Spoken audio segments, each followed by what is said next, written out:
Gracias, Kelly. ¿Me escuchan bien, perdón? Compartir esta noche, esta tribuna, con decir qué es lo que tenemos hoy día, en resumen, en forma práctica, cómo debemos manejar la hipertensión arterial. Yo creo que no solamente en nuestros medios, sino a nivel mundial, para darnos la tranquilidad.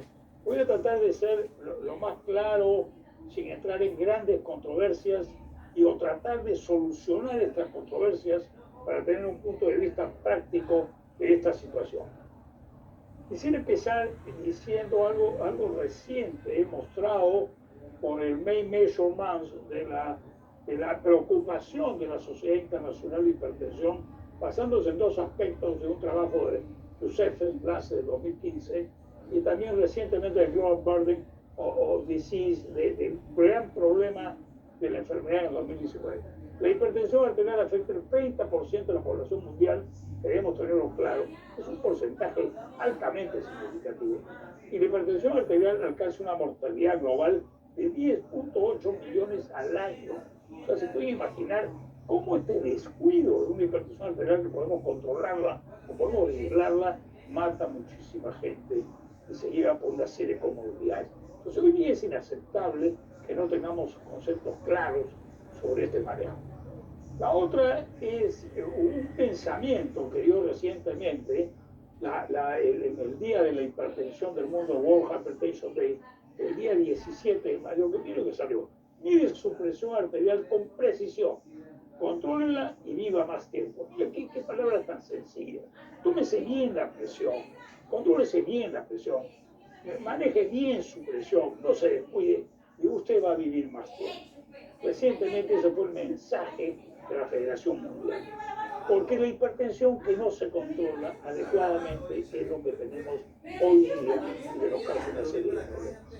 Entonces yo podría hacerles una pregunta ahora, pero creo que vamos a discutir, pero en su conciencia estará, ¿cuál debe ser la presión meta con todo lo que conocemos?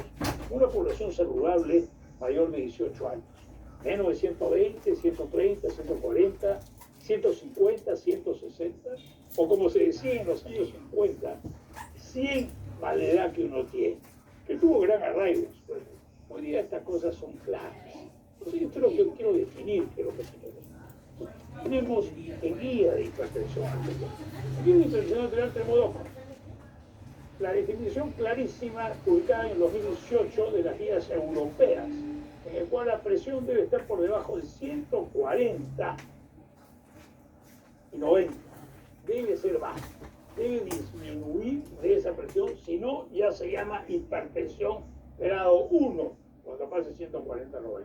Y los americanos insistieron en que la presión debe ser en 130-80, y si pasa de 130-80, la calificaron de hipertensión grado 1. Y hubo gran discusión que al final hay un cierto arreglo, solamente que los americanos le pusieron el sello de hipertenso al de más de 130-80. Situación que no estoy de acuerdo, pero en fin, esa es otra cosa, pero en el fondo, la tendencia es a eso. Fíjense ustedes, y les muestro una comparación de las guías americanas de 130-80, porque más de 130-80 ya es hipertensión grado 1, con las canadienses. Los americanos se basaron mucho esto por la toma de presión, probablemente basándose en uno de los estudios más grandes como el Sprint, tomado secretamente, con tranquilidad, tomándose el tiempo suficiente, y se vio que la presión sí le subía a partir de 130. Entonces una variación de 8 a 9 milímetros. Ustedes saben, y les muestro, los expertos en que mejor toman la presión arterial son los canadienses. Y los canadienses ya tenían este dato, que podía haber una variación de 8 a 9 de acuerdo a la técnica que se tome la presión arterial. Pero ellos consideraron que es mejor llamar hipertensos por encima de 140-90. Sin embargo, la presión debería estar 130-80, pero no quisieron ponerle la etiqueta de hipertensión. Por esas razones, porque puede haber variabilidad en la región y de la toma de presión arterial. Con mayor razón, en nuestro medio, donde no tomamos bien la presión, tenemos un gran volumen de pacientes y no podemos ser más eruditos y más papistas que el Papa. La estratificación es otro punto importante para darle que ustedes deben tener. ¿Cuál fue? La estratificación en riesgo de presión arterial se basaba, uno, en los niveles de presión arterial. Si ustedes quieren hipertenso 1, hipertenso 2 o hipertensión normal alta, y empezaba a partir de 130 en los europeos, iba hasta 130. Pero basándose en el riesgo. ¿Cuál es el riesgo principalmente que ustedes que deben? Uno o dos factores de riesgo. Más de 3 factores de riesgo ya aumenta el riesgo para cualquier hipertenso que está asociado, que se haría daño en órgano blanco, o ya había ciertas cosas que clínicamente no se expresaban. El daño de presión, pero ya había crecimiento ventricular izquierdo, ya había daño renal, ya había microalbuminuria, ya habían ciertos aspectos subclínicos, que era lo que se llama el daño en órgano blanco subclínico. Y por supuesto, cuando ya se presentaba la enfermedad sintomática, ya habían causas evidentes, claras de la enfermedad coronaria que podía llevar, por ejemplo, de la hipertensión que podía llevar a qué? A daño renal, a enfermedad coronaria o accidente cerebrovascular o productos isquémicos. Entonces, toda esta variación da una estratificación del riesgo. Los latinoamericanos sí aportamos en algo. Los latinoamericanos, generalmente en todas las guías de hipertensión que a usted nos gusta participar, siempre fuimos amparados y basándonos y siempre apoyamos a las guías europeas. Pero ¿qué aportó Latinoamérica? Que hoy día ya es aceptado en el mundo y ha sido tomado como un gran aporte latinoamericano. Era considerar a las poblaciones en situación de riesgo económico. No crean que el pobre tiene menos hipertensión, no, el pobre tiene más hipertensión. El pobre tiene menos cuidado de hipertensión y el pobre tiene menos satisfacción al controlar su hipertensión. Ese es un gran problema que debe cambiar en el mundo. Por eso los europeos ya lo tomaron y eso lo toman las últimas guías, es decir, poblaciones psicosociales o con riesgo socioeconómico, aparte que otras cosas que debe ser integral el control de la hipertensión. Es un punto importante a considerar. ¿Cuáles eran los objetivos que tenían? ¿A qué llegamos con estos objetivos? Y esta es una lámina que yo creo que todos deberían tener. Pueden tomar una foto si ustedes desean, o se la pueden proporcionar, y hasta en todas las guías está, lo pueden encontrar en todos lados, que son grandes objetivos mostrados en el 2018 por las guías europeas de hipertensión, y que mostraban, es muy claro, ustedes ven al lado izquierdo, se trataron de ver qué población, indudablemente entre 18 a 65 años, tendríamos que lograr una presión de 130 con 80, porque eso es lo que se debía lograr. 65 años como que nos marca mejor lo que es un adulto mayor. Hasta 80 años, bueno, ya la presión, como tiene más de 65, no nos pongamos pues en 130, que sería lo ideal, pero menos de 140 de todas maneras. Y cuando el paciente tiene más de 80 años, o sea, es muy mayor, la presión deberíamos acercarnos a 140. No necesariamente discutir que hay que ponerlo en 130, no, pero sí acercarnos a 140 si el paciente no tiene vulnerabilidad o no tiene fragilidad que nos permita mantener un poco más, porque no hay otra evidencia, aunque esta ha sido siempre la tendencia. Y recuerden ustedes que la presión diastólica debería estar alrededor de 80. En último caso, bajar a 70, no menos. Conclusión, la presión no debe ser menos de 120 con 70, porque 120 con 70 estamos agregando todos los territorios normales. Y de acuerdo a eso, deberíamos lograr 130-80, de acuerdo a la edad del paciente, o 140-90, pero no más de 140-90, salvo que sea muy mayor de 80, y tendríamos que ver la vulnerabilidad o fragilidad. Esos son conceptos claros que tenemos. Y fíjense ustedes, esto mismo que le digo en el otro rango es en poblaciones especiales. El diabético más o menos se mantiene igual. El diabético comprometido probablemente un poco más bajo, pero no menos de 130-80. Enfermedad renal crónica, enfermedad arterial coronaria y accidente cerebrovascular, o los que tienen problemas isquémicos. Entonces todo juega acá. Y esta lámina debería ser nuestro patrón de trabajo, de lograr cuando tratemos a nuestro tipo de pacientes de acuerdo a la vulnerabilidad de acuerdo a nuestra población de individualización del individuo en el cual estamos trabajando. Monitoreo en casa, monitoreo presión arterial, monitoreo en casa que está de moda, que se debe controlar y todo, estoy de acuerdo, pero básense en el esquema europeo. ¿Por qué? Porque el esquema europeo con posibilidades de extrapolación fue en 140/90, más de 140/90 de hipertenso. Entonces las categorías de la presión ambulatoria en casa debe ser menor en el día, en la noche, como ustedes ven acá estas láminas, o en 24 horas de promedio, que siempre es más bajo la presión en casa. Si nosotros nos basamos o queremos extrapolar algo muy mal hecho por los americanos, en 130/80 como máximo, no 140/90, empieza un laberinto que fíjense ustedes en la noche, 100/65, esto no hace bien. Entonces, esta extrapolación está mal, nunca la aclararon. Entonces, básense en esta, y ustedes lo van a ver que cada vez que le hablen, el monitoreo ambulatorio, el monitoreo en casa, se están basando en las guías europeas, que es este cuadrito que yo les estoy mostrando.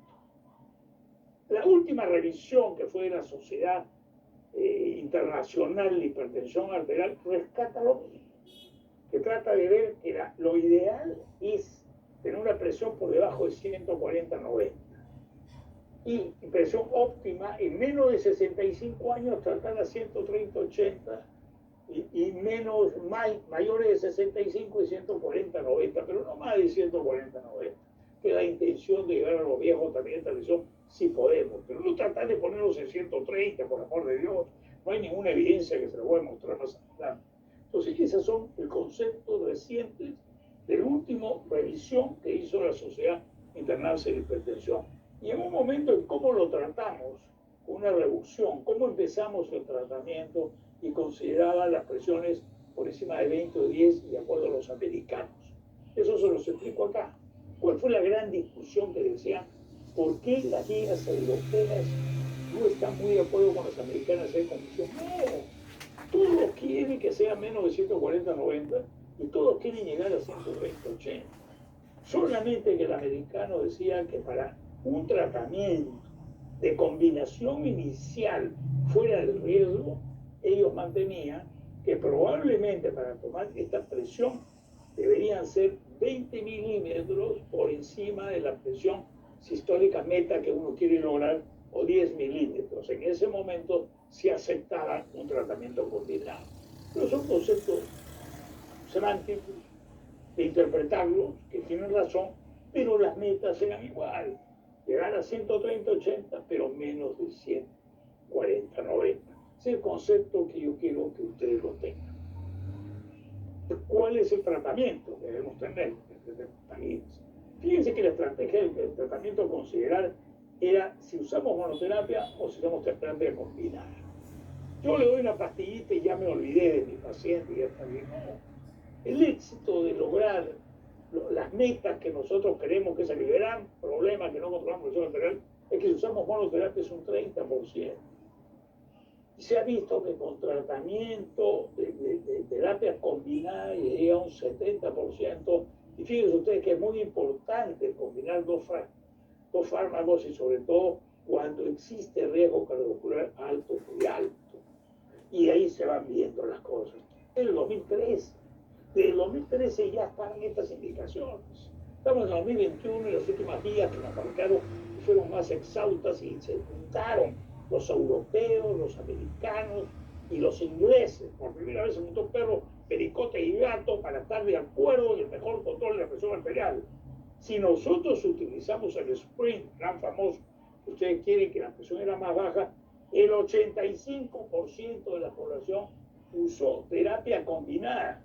Y si hablamos de un diabético, no hay ninguna duda, es el 100%.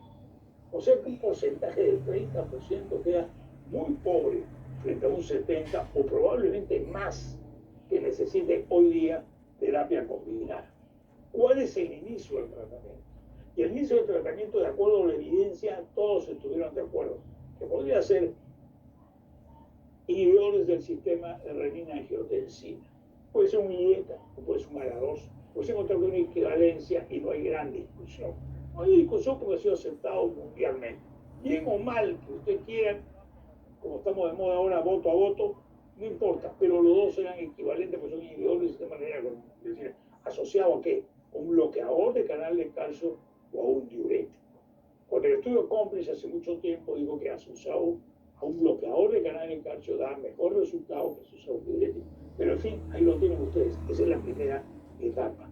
Luego pasaba de acuerdo a la gente. Cuando la gente era muy mayor, había que tener cuidado porque ir poco a poco y tratar de controlar la presión lo antes posible para evitar problemas.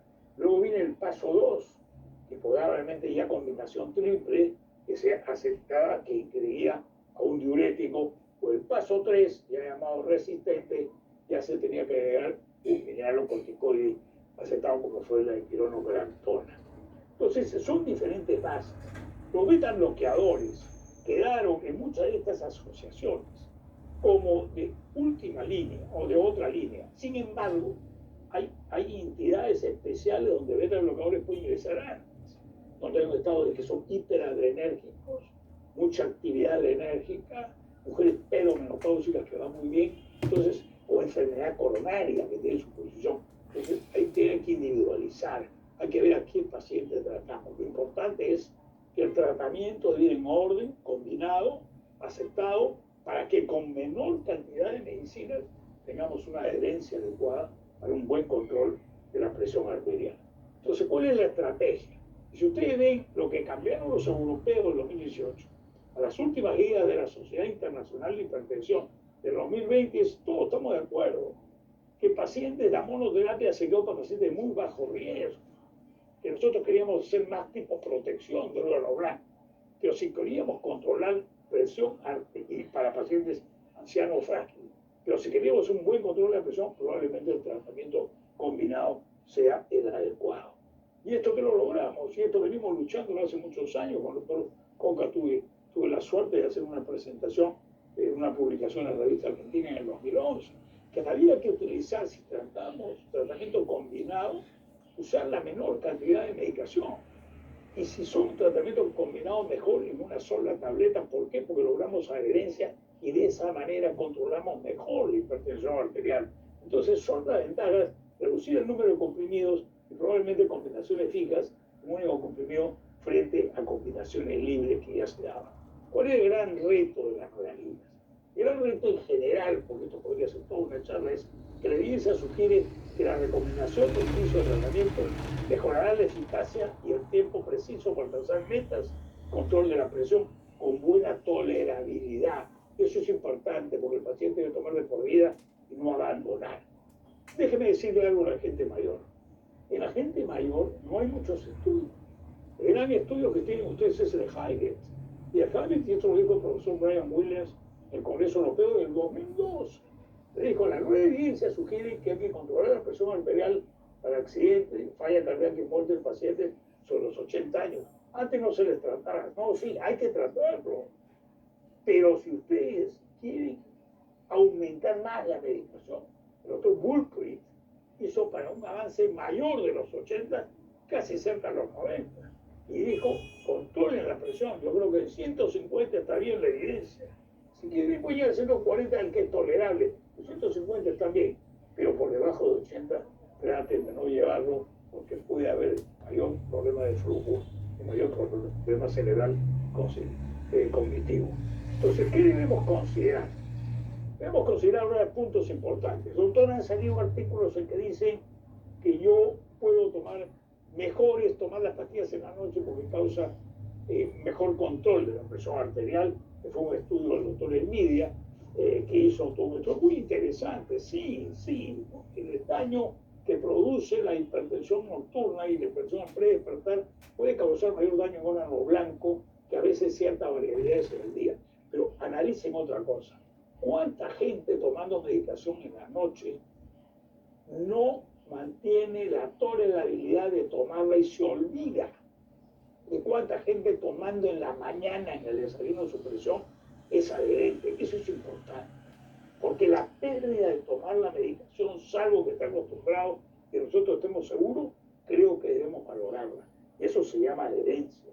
Y cuando nosotros vemos lo que se llama en la conversación de un paciente que me olvido de tomar la pastilla porque muchas veces debemos controlar la presión. El paciente asintomático le cuesta y tiene que tomar por protección de él, pierde el conocimiento, me olvidé, tomé, entonces no toma regular, no está bien controlado y eso es un problema. Y aparte el paciente no cambia la medicación porque cree que ya le dio una pastilla, ya estoy contento, y lo que no deben hacer. Hoy día hay buen control de presión arterial y no me digan que no cambie. Eso se llama inercia terapéutica. Entonces tenemos otros temas. ¿Cuáles son otras causas aparte de inercia terapéutica de no adherencia? Que se relacionan con el médico o se puede relacionar con el paciente. Con el médico, que cada día, y a veces se dan cuenta ustedes, falta de tiempo para explicar al paciente la gravedad de su enfermedad. Mueren 10.8 millones al año. No es broma. Invalida, causa problemas, causa un stroke, invalida y invalora a toda la familia. La explicación es insuficiente o las combinaciones son múltiples drogas, son inapropiadas. Y el paciente, porque le dan 500 cosas y tiene que conversar con el paciente. Si no puede comprar, va a comprar para 10 días y no vuelve a comprar más. No, pues hay que ser real. ¿Quién ve? Hay que individualizar al paciente. Esquemas terapéuticos o toma de múltiples medicamentos. Hay que tratar de solucionar el problema y lograr el mayor éxito. Por eso hay que establecer mecanismos que faciliten el cumplimiento de adherencia al tratamiento y de responsabilidad del médico, del paciente, de la sociedad y del entorno en general al paciente que estamos viendo bajo qué sistema. Lo que quiero terminar es para hacer recomendaciones generales. Hoy día el primer objetivo es tener la presencia por debajo de 140-90 de grado 1A. Está totalmente demostrado, no hay ninguna discusión y nadie debería discutirlo. Pero si llegamos en el paciente que tolera 130-80, también es lo adecuado. Ya si queremos bajar más la diastólica con problemas de punto J y todo, eso no está muy claro y depende de la individualización. Que las guías americanas del 2017, ustedes ven que ellos se empercaron con 130-80 y después poner el sello de hipertenso, que no estoy de acuerdo con el sello de hipertenso. Pero los europeos dijeron 140-90 debe ser y ojalá lleguemos a 130-80, esa es la idea. El estudio HOPE en el 2021, la última revisión, también lo podéis hace tiempo, que incorporó en los países de menos consistencia, lo económico con mayor problema, y otros factores de riesgo asociados, porque hipertensión a veces no va solo, hay mucho diabético, hay mucho dislipidémico y esto complica. Entonces, todos estos datos de tener una presión por debajo de 140 subrayan la importancia del tratamiento temprano de los otros factores de riesgo. Por eso quiero terminar diciéndoles que hoy día la consistencia de múltiples factores de riesgo de la muerte es la regla. Y esto se debe considerar como son de mayores riesgos. Y hoy día se considera en una forma tubular uno solo de los grandes factores, sino la reducción global del riesgo cardiometabólico. Entonces, en presión arterial debemos llegar a 130-80, menos de 140-90. El LDL que también debemos controlar, la hemoglobina glicosilada, diabético que debemos controlar, y los otros factores de riesgo, dejar de fumar, hacer un poco de ejercicio, reducir la dieta.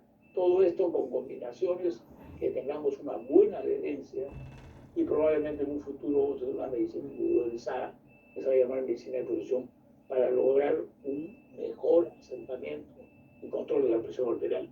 No olvidemos que en Latinoamérica, la prevención cardiovascular no es una opción, es una obligación. Somos países emergentes, países pobres, y el costo de salud es mucho más alto y debemos tener estos cuidados en mente. Yo les agradezco mucho su atención, espero que estos conceptos les hayan sido claros y que hagamos... La sensación de guías de arritmia realmente me hizo rascar la cabeza, porque cuando uno va a hablar de arritmias, pensé de qué arritmias voy a hablar. Y bueno, decidí hablar de la fibrilación auricular, ya que esta es la arritmia más frecuente en la práctica clínica. Para la fibrilación auricular tenemos muchísimas guías. Esta es una guía de hace unas cuantas semanas de la Federación Mundial del Corazón. Es una guía con un enfoque de fibrilación auricular de epidemia. ¿Cuáles son las medidas para frenar esta epidemia? Es un enfoque muy interesante. Cada país tiene sus guías. Nosotros en el Perú también tenemos nuestra guía. Esta es la guía de mi institución, es una guía que después de mucho trabajo y mucho esfuerzo pudimos sacar a la luz y que está en base al tipo de pacientes que nosotros tenemos y sobre todo en base a nuestra disposición de recursos. Otras guías, que es la que hemos venido utilizando, es la guía de la Heart Rhythm Society del año 2019, que es el update del 2014, y que fue cambiada en este año por la Sociedad Europea de Cardiología, fue actualizada en el año pasado, en el 2020, y que esta es una de las guías más importantes que se está utilizando al momento, porque en realidad no cambió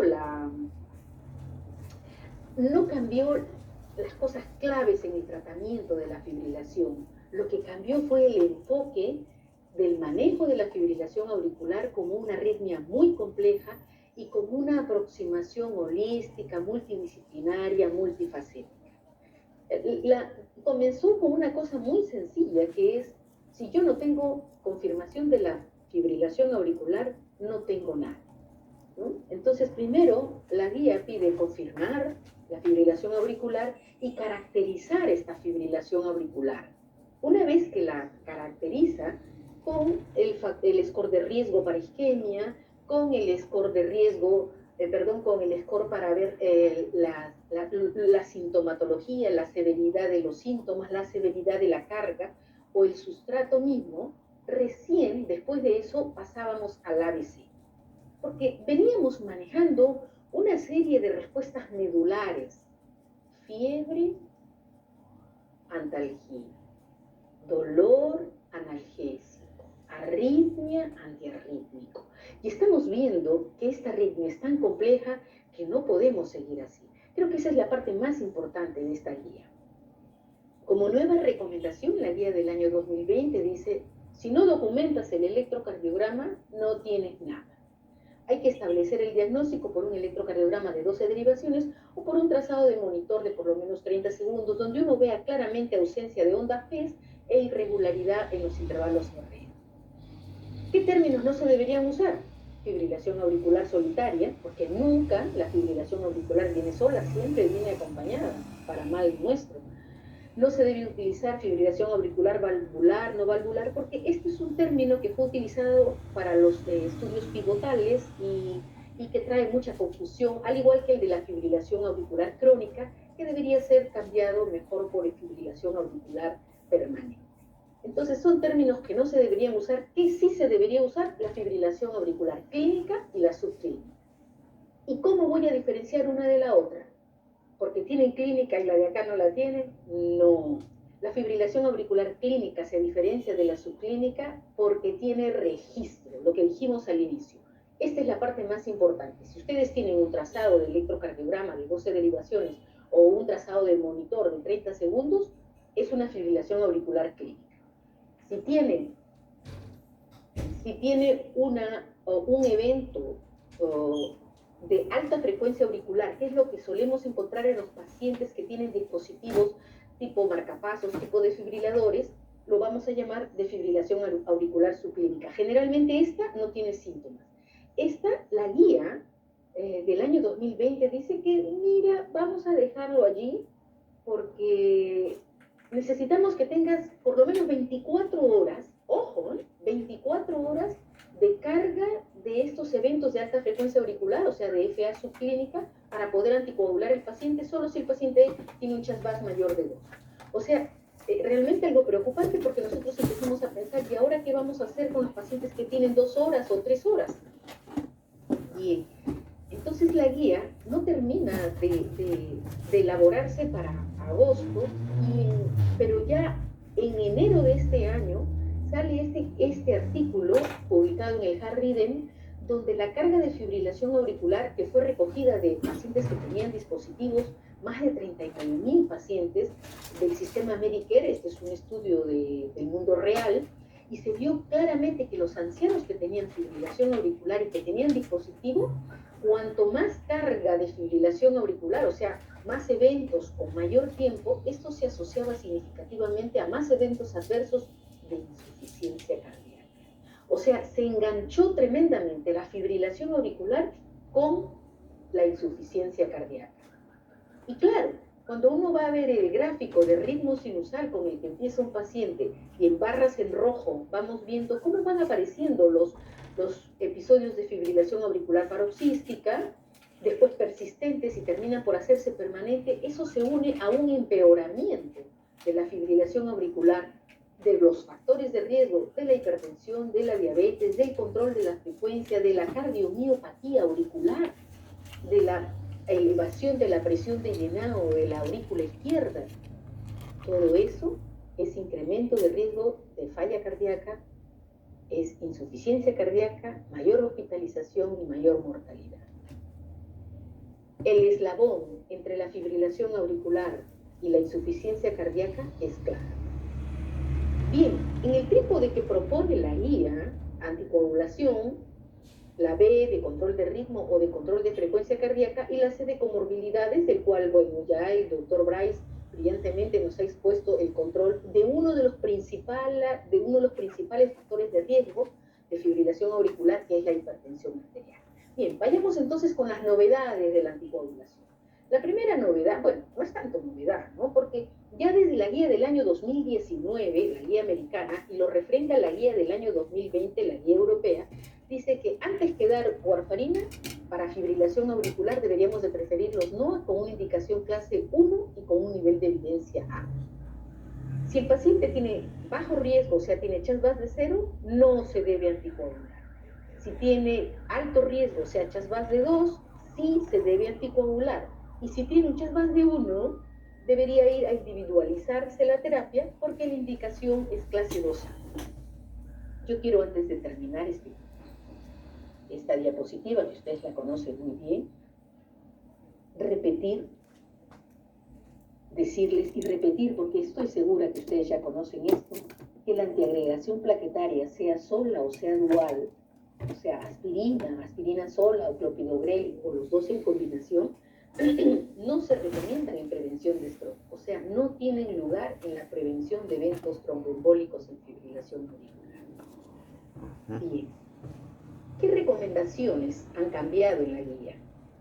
Fíjense, en la guía del año 2016 hablaba del HAS-BLED, que ustedes conocen bien, que es un score de riesgo para sangrar, y era indicación clase 2A. En esta guía del año 2020 dice, ya no es prudencia, es mandatorio que antes de iniciar tu anticoagulación le des al paciente, hagas tu score de riesgo de sangrado para identificar factores, programar citas. Que si tiene epistasis, mándalo al otorrino. Que si tiene hemorroides, mándalo al proctólogo para poder iniciar tu medicación con toda tranquilidad. ¿Qué otra cosa nos dice esta guía de novedad?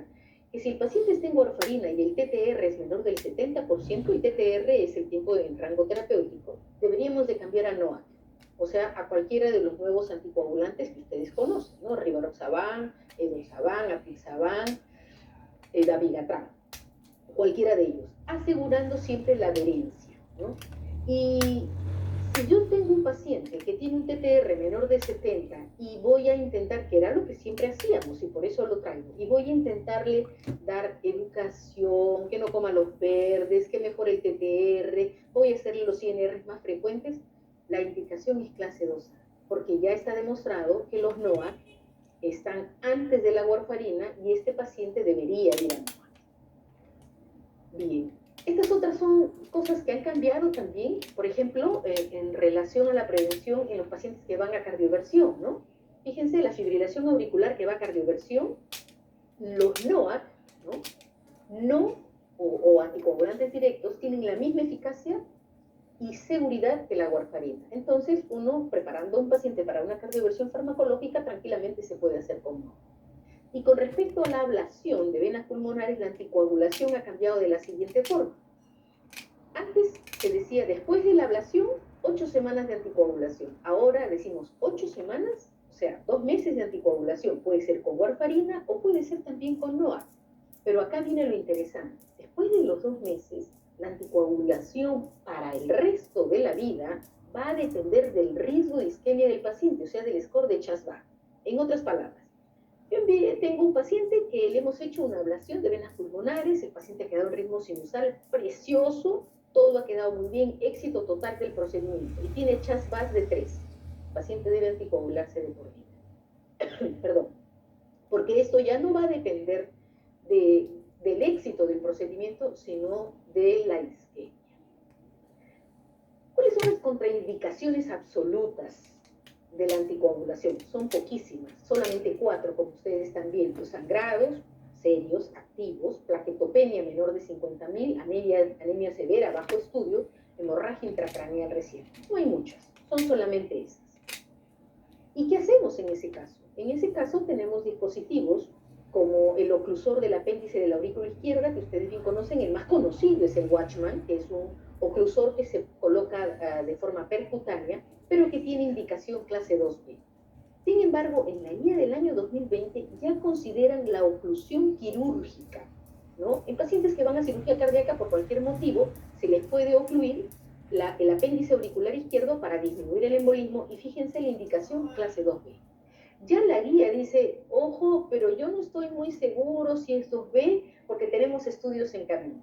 Y efectivamente, hace 6 días salió el resultado de este estudio, que es la oclusión del apéndice auricular izquierdo durante cirugía cardíaca.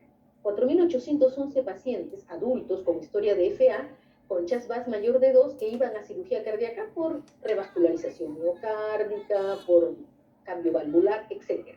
Entonces, 2.400, además de la cirugía, se le cerró el apéndice, y otros 2.400 no se le cerró el apéndice. Y fíjense la diferencia de porcentaje en cuanto al porcentaje de stroke y de embolia no cerebral sistémica. 7% de stroke en los pacientes que no se cerró el apéndice y 4.8, siendo P significativa. Hay que decir también que ambos grupos tuvieron un porcentaje muy similar de anticoagulación, lo que concluye que la oclusión quirúrgica del apéndice de la aurícula izquierda durante esta cirugía reduce el riesgo de isquemia, de stroke o de embolia sistémica en los participantes que tienen fibrilación auricular. Yo creo que este estudio, que salió hace unos 6 días, en las próximas guías de fibrilación auricular van a cambiar esa indicación que acabamos de ver de 2B por lo menos a 2A. Bien. ¿Qué respecto con la otra letra, la de control de ritmo o de frecuencia cardíaca? ¿Qué vamos a hacer? Para control de frecuencia cardíaca no ha cambiado nada. Siguen siendo los beta bloqueadores, el diltiazem y el verapamilo, las drogas ideales para el control de frecuencia cardíaca en la fibrilación auricular en pacientes que tienen fracción de eyección mayor de 40%. Pero si la fracción de eyección es menor de 40%, solamente se pueden usar beta bloqueadores y o digoxina. Bien. ¿Y qué hay para las recomendaciones del control del ritmo? ¿Recuerdan? O control de frecuencia cardíaca o control del ritmo. Para las recomendaciones del control del ritmo, que podría ser cardioversión farmacológica, cardioversión eléctrica o ablación de venas pulmonares, lo único que yo necesito para recomendar controlar el ritmo es que el paciente sea sintomático. Entonces, vamos simplificando las cosas, ¿no? Porque, ya se comienza a hacer la fibrilación auricular muy compleja, tiene muchas aristas, tiene muchas caras. Pero si el paciente es sintomático, tiene indicación de control del ritmo, con cualquiera de estos 3 que estamos controlando acá, poniendo acá abajo. Por ejemplo, para una cardioversión farmacológica, ya ustedes saben bien, si el paciente tiene que ser primero hemodinámicamente estable, porque si no iría a una eléctrica, ¿no? Después de haber considerado el riesgo de tromboembolia, obviamente. ¿Y cuáles son las drogas antiarrítmicas para restaurar este ritmo sinusal? Miren, en todo el mundo son solamente 5, no hay mucho: plecainida, propafenona, bernacalán, amiodarona y butilina. Pero en el Perú solamente tenemos estas 2, propafenona y amiodarona. La propafenona en dosis de 150 miligramos vía oral, que la podemos dar en ese sistema de pill in the pocket que ustedes conocen bien. El paciente comienza con palpitaciones, 2 a 3 tabletas juntas, y esto revierte en aproximadamente 45 al 55% de los pacientes revierte ritmo sinusal en la primera hora. O sea que este esquema de pill in the pocket es excelente. La otra mitad va a resolver en 2 horas. Ahora, este sistema de pill in the pocket también entra a veces en controversia con ese otro modelo que le llaman el wait and watch. O sea, mira, espera y mira, espera y mira. Pero yo creo que si tenemos a la mano propafenona podríamos emplear esto muy bien. Claro que no todo es la panacea y acá hay algunas precauciones. No podemos dar propafenona en enfermedad isquémica y cardiopatía estructural. Y yo creo, sobre todo, no podemos dar propafenona en los pacientes que tienen flúter. ¿Por qué? Porque es verdad, la propafenona puede revertir el flúter, pero también aumenta la velocidad de conducción del nodo AB, lo que haría pasar el flúter a una velocidad mucho más rápida y descompensar al paciente. La otra droga para revertir, o sea, para mantener el ritmo sinusal, sería la miodarona. De esta no voy a hablar, porque ustedes la conocen muy bien, solamente las precauciones, que puede causar flebitis, que hay que evitar darla endovenosa más de 24 horas, a no ser que uno tenga una bomba de infusión, que puede producir hipotensión, bradicardia, bloqueo AB, QT prolongado, etcétera, etcétera, etcétera. ¿Qué recomendaciones tenemos entonces para control del ritmo que ya no sean farmacológicas?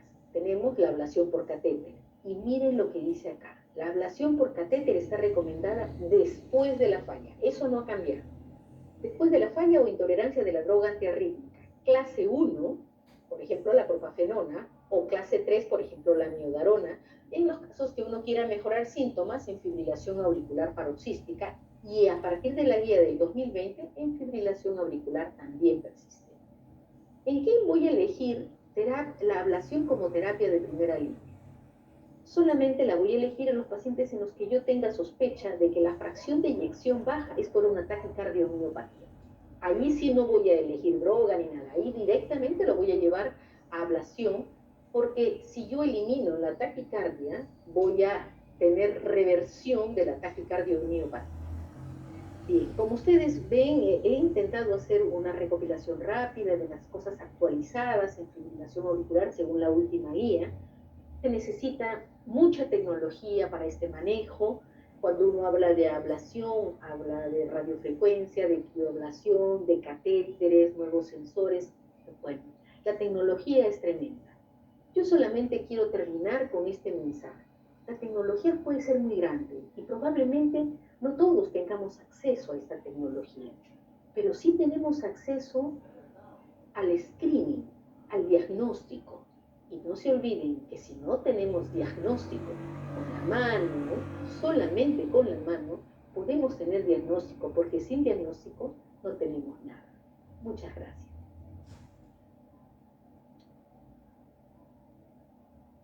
Muchas gracias, doctora Guevara. Bueno, en este caso, nuestra siguiente ponencia va a ser a cargo del doctor Castillo. Doctor Castillo, muy buenas noches y bienvenido. Dejamos la audiencia en sus manos, doctor. Muy buenas noches, muchísimas gracias, un placer acompañarlos.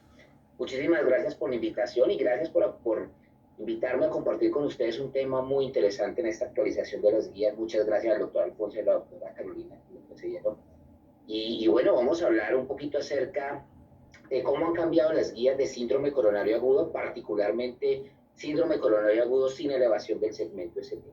Estas son mis declaraciones de conflictos de interés y estas son las guías de las que vamos a hablar. Estas guías fueron publicadas online en agosto del año pasado, en la edición impresa que corresponde al 2021, pero estas guías tienen algunos cambios significativos respecto a la manera como veníamos nosotros abordando la parte diagnóstica y el tratamiento inicial de los pacientes con sospecha de síndrome coronario agudo. Particularmente voy a hacer énfasis en la parte del manejo antiplaquetario, que es lo que más necesitamos identificar. Esta gráfica, que no corresponde a las guías, es un estudio recientemente publicado por los alemanes. Ellos registraron la totalidad, óiganlo bien, la totalidad de los infartos de miocardio desde el año 2005 hasta el año 2015. En la base de datos de ella podían permitir dar esa afirmación que estaban todos los pacientes que se habían infartado entre el 2005 y el 2015 en Alemania. Fueron más de 3.700.000 pacientes infartados. Y fíjense cómo el comportamiento de la prevalencia de los síndromes coronarios agudos ha venido disminuyendo progresivamente. En parte porque somos más juiciosos, como decía el doctor Alfonso, en el control de la presión arterial. En parte porque somos más agresivos en el control de los lípidos, porque tenemos más intervención sobre los factores de riesgo. Pero fíjense cómo también hay una disminución en la angina inestable, que es esta gráfica de color morado, en los infartos agudos de miocardio con elevación del ST, que es esta línea azul. Pero fíjense cómo los síndromes coronarios agudos, el infarto de miocardio sin elevación del ST, es el único que ha venido aumentando progresivamente en los últimos años. Lo más importante es la manera como nosotros abordamos a ese paciente que llega al servicio de urgencias con dolor torácico. Vamos primero a identificar 3 componentes. Lo primero es la presentación clínica. Con la presentación clínica, con las características del dolor torácico, nosotros podemos hacernos una aproximación respecto a la probabilidad. Si ese dolor torácico tiene una probabilidad baja, intermedia o alta de estar correspondiendo a un evento coronario agudo. Simultáneamente con esa presentación clínica también vamos a evaluar los antecedentes y las comorbilidades que tenga nuestro paciente. No es lo mismo un dolor torácico en un paciente de 70 años de edad con antecedentes de diabetes e hipertensión arterial a un dolor torácico de las mismas características en un paciente de 35 años sin ningún otro factor de riesgo concomitante. Entonces, la presentación clínica junto con la existencia de factores de riesgo o comorbilidades es el primer componente. El segundo componente en el cual nos vamos a fijar son los cambios electrocardiográficos, y estas guías siguen recomendando que cuando un paciente cruce la puerta del servicio de urgencias, en los primeros 10 minutos, si tiene sospecha de un evento coronario agudo, debemos tener listo el electrocardiograma. Yo sé que eso suena muy bonito y suena también a la vez muy utópico, porque es muy difícil que en los primeros 10 minutos rápidamente hayamos hecho esta primera aproximación y tener ya el electrocardiograma, pero es la recomendación de las guías como tal. Y el tercer componente que nos ayuda a tomar esa decisión rápidamente es la medición de la troponina. Ya nos vamos a detener un poco para hablar de cuál es la troponina que tenemos nosotros en nuestro servicio de urgencias. Es muy importante que identifiquemos si tengo una troponina de medición convencional o tengo una troponina de alta sensibilidad. Recordemos que cada vez más tenemos en nuestro servicio de urgencia las famosas pruebas point of care. Esos puntos de corte que son pruebas muy rápidas, se procesan muy rápidamente, que muchas veces no necesito mandar al paciente la muestra al laboratorio central, sino que tengo el equipito ahí en el servicio de urgencias que me permite tener resultados muy rápidos. Estas pruebas de point of care no son ninguna de las pruebas consideradas como troponinas de alta sensibilidad. Lo que me permite es ganar tiempo, son pruebas muy rápidas, pero estoy perdiendo en sensibilidad y estoy perdiendo en valor predictivo negativo. Por consiguiente, son pruebas para otro contexto, pero lo que estamos recomendando más hoy a nivel internacional son las pruebas de troponina de alta sensibilidad. Y esa troponina de alta sensibilidad se debe hacer inmediatamente el paciente cruza la puerta del servicio de urgencias, hago el electrocardiograma y ya identifico, debo tener esa medición de troponina lo más pronto posible. Como muchas veces esa troponina inicial puede ser negativa, lo que yo voy a buscar es la realización de una troponina de control, excepto que, por ejemplo, tengo un paciente con elevación del ST, claramente ni siquiera debo esperar el reporte de la troponina para decidir la intervención, ojalá coronaria percutida lo más rápido posible, y no tengo la posibilidad de hacer un cateterismo y una angioplastia rápidamente en el centro donde me encuentro, considerar si la opción es remitirlo a una institución cercana donde lo puedan hacer en los próximos minutos el cateterismo de urgencia. Y como tercera opción, si definitivamente no tengo la posibilidad ni de hacerle la angioplastia en mi institución, ni de remitirlo a otra institución donde se la pueda hacer, la tercera opción es la trombolisis farmacológica. Pero para estos pacientes, recordemos que eso es para el infarto agudo de miocardio con elevación del segmento ST. Pero para estos pacientes que estamos hablando ahorita, en aquellos donde, por ejemplo, el electrocardiograma es prácticamente normal, no tiene cambios muy sutiles, o inversión de onda T o infradesnivel del ST que muchas veces pasa desapercibido, es muy importante hacer la primera troponina y el delta de troponina, es decir, cómo se comporta la troponina próxima. La recomendación de estas guías es que el algoritmo más recomendable cuando yo utilizo troponina de alta sensibilidad es la medición de la troponina 1 hora después. Sin embargo, si no tenemos la posibilidad de la medición de la troponina 1 hora después, el siguiente esquema aceptado es hacerlo 2 horas después. Por ejemplo, nosotros en nuestra institución, en mi clínica, el protocolo que utilizamos es el delta de troponina 2 horas después. Recordemos muy bien que hay diferentes tipos de troponinas, tanto las troponinas convencionales como las troponinas de alta sensibilidad. ¿Y dónde está la importancia de la identificación de por qué una prueba de alta sensibilidad versus una prueba convencional? Fíjense que la prueba convencional se expresa en microgramos por litro, mientras que las pruebas de alta sensibilidad en nanogramos por litro. Es decir, estamos hablando de 1000 veces la diferencia numérica cuando estamos utilizando una prueba de alta sensibilidad. Y básicamente lo que tenemos es que hay un grupo de pacientes, posiblemente si un paciente hubiera quedado en este rango que les estoy mostrando, con una troponina convencional, ese paciente vamos a considerarlo como si fuera normal, cuando realmente si yo le hiciera una troponina de alta sensibilidad, sí sería capaz de detectar esa cantidad del biomarcador que me va a indicar que ese paciente no es un paciente normal, no tiene el mismo valor predictivo negativo y no puedo mandarlo para la casa porque este paciente, desde que está por encima del percentil 99 de la troponina ultrasensible, es un paciente de alto riesgo como tal. Así que tenemos que prestar atención y nuestra troponina en nuestro servicio de urgencias es una prueba convencional o es una proteína, una medición de troponina de alta sensibilidad. Pero también es importante tener claro que no toda troponina positiva es igual a infarto de miocardio.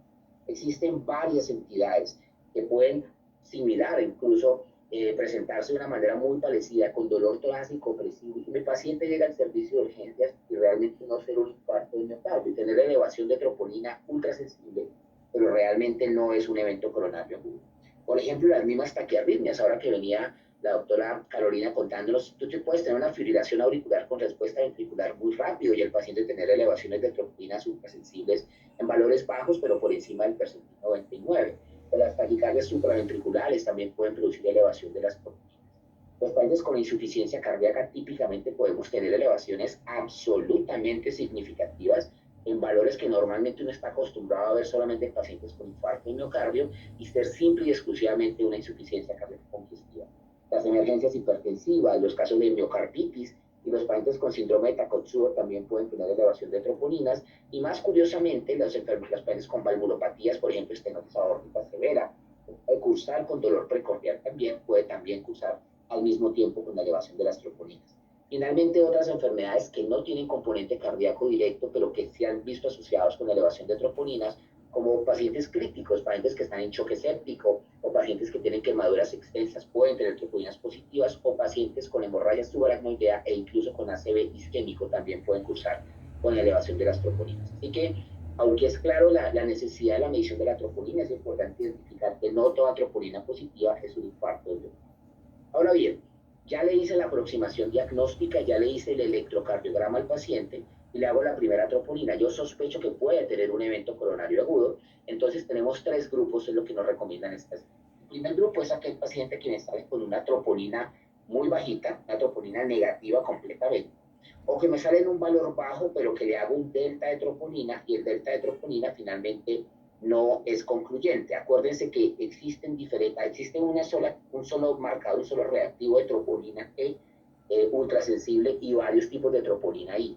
Cada casa productora de estas pruebas tiene unos puntos de corte diferentes, es decir, el punto de corte no es que haya un solo valor normal de troponina I, depende de cuál es el tipo de prueba que tú estás usando para medir la troponina I, si es de una casa o si es de otra casa productora del reactivo, son totalmente diferentes los puntos de corte.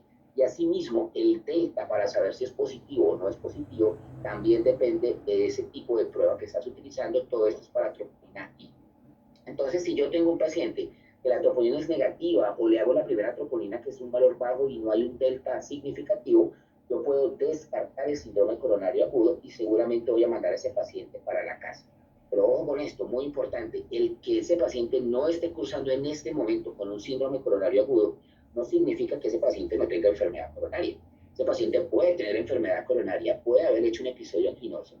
Y finalmente, si la sospecha clínica es muy alta, y si el dolor a mí no me termina de dejar tranquilo, yo a ese paciente lo mando para la casa, pero lo mando con una solicitud de una prueba de estratificación, como por ejemplo una prueba de esfuerzo o un ecocardiograma de estrés, etc. Y mi sospecha clínica no es tan alta y la probabilidad realmente era baja, troponina negativa, electrocardiograma sin cambios, pues posiblemente lo pueda mandar para la casa sin ningún estudio adicional.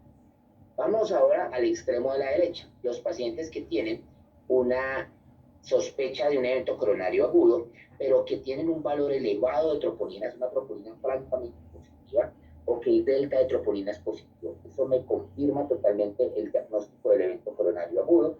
Entonces debo hospitalizar a mi paciente en una unidad de cuidado coronario, preferiblemente para hacerle una angiografía coronaria y para mirar si requiere la intervención coronaria percutánea y colocarle stents.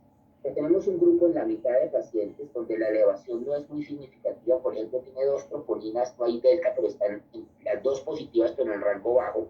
Ahí puede ser muy importante la realización de una tercera troponina y la realización de un ecocardiograma. Tener un ecocardiograma nos ayuda para mirar cómo está la función ventricular, para ver si hay defectos de contractilidad, para ver si ya hay cicatrices, por ejemplo, o la evidencia de trastornos que me puedan sugerir que el paciente sí está causando por una patología isquémica, o me ayuda también para descartar otro compromiso, por ejemplo, paciente que tenga una función ventricular muy comprometida, globalmente disminuida la función del ventrículo izquierdo, posiblemente puede ser más una insuficiencia cardíaca, o que haga pensar en otra patología cardíaca como tal, pero no un evento coronario agudo. Ahora, ¿por qué es importante esos tres grupos? Fíjense que si yo tengo este paciente de la izquierda, el de color verde, si yo hago esta secuencia, yo puedo determinar que ese paciente tiene un bajo riesgo y la posibilidad que ese paciente esté infartado es menor al 0.3%. Es decir, lo puedo mandar con tranquilidad, con una certeza del 99.7% de que ese paciente no se está infartando. Ojalá pudiera tener certeza del 100%, pero sí del 99.7% de que definitivamente no es un infarto, y esos pacientes manejados de esa manera, fíjense cómo el riesgo de tener un evento cardiovascular mayor a 30 días es menor al 0.5%. Los de riesgo intermedio tienen una posibilidad del 10%, por eso me espero y le hago una tercera troponina o le pido un ecocardiograma, porque tienen un chance de tener una complicación cardiovascular mayor a 30 días entre el 15 y el 20%.